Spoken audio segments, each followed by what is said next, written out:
छत्रपती संभाजीनगरमधली या ठिकाणी आता काँग्रेसचं आंदोलन सुरू करण्यात आलेलं आहे आणि यावेळेस हज हाऊस बचाव अशा प्रकारचे फलक देखील यांच्या सर्व आंदोलकांच्या हातात दिसतायत। आपण हे दृश्य बघतोय। यावेळेस काँग्रेसचं हे तीव्र आंदोलन सुरू आहे, तर काही काँग्रेसच्या कार्यकर्त्यांना आंदोलकांना ताब्यात देखील घेण्यात आलेलं आहे। मात्र हे सर्व काँग्रेसचे कार्यकर्ते आक्रमक झाले असल्याचं आपण या दृश्यांमध्ये पाहतोय।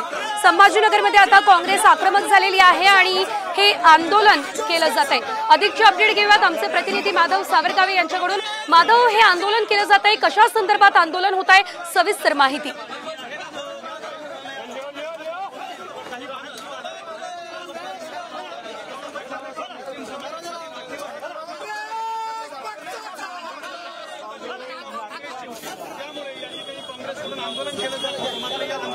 माधवसोबत आपला संपर्क होऊ शकत नाहीये, मात्र आपले प्रतिनिधी रामनाथ ढाकणे हे आपल्यासोबत फोनलाईन वरून जोडले गेलेले आहेत।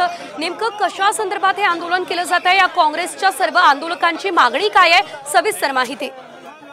आपण जर बघितलं तर आज छत्रपती संभाजीनगरमध्ये हज हाऊसच्या कार्यालयामध्ये अल्पसंख्याक आयुक्तालयाचं उद्घाटन जे आहे ते मंत्री अब्दुल सत्तार आणि संदीपान भुमरे यांच्या हस्ते होणार होतं।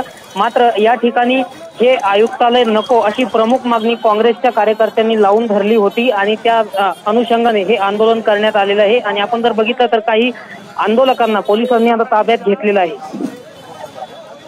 निश्चितच धन्यवाद रामनाथ दिलेल्या सर्व अपडेटसाठी। तर आपण बघतोय संभाजीनगरमध्ये काँग्रेस आक्रमक झालेली आहे आणि काही आंदोलकांना पोलीस देखील आता ताब्यात घेत निघून गेलेले आहेत, तर काही काँग्रेसचे कार्यकर्ते पोलिसांच्या ताब्यात असल्याचं आपण बघितलेलं आहे।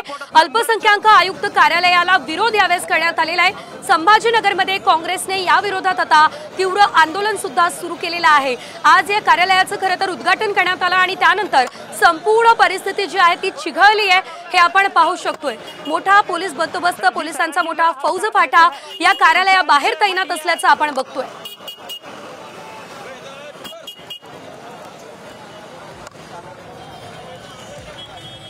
आपण त्या ठिकाणची ही दृश्य सुद्धा पाहतोय, ज्या ठिकाणी आपण पाहतोय हा आजच सर्व कार्यक्रम जो आहे तो संपन्न झालेला आहे। अल्पसंख्याक विकास विभागाचा हा कार्यक्रम होता।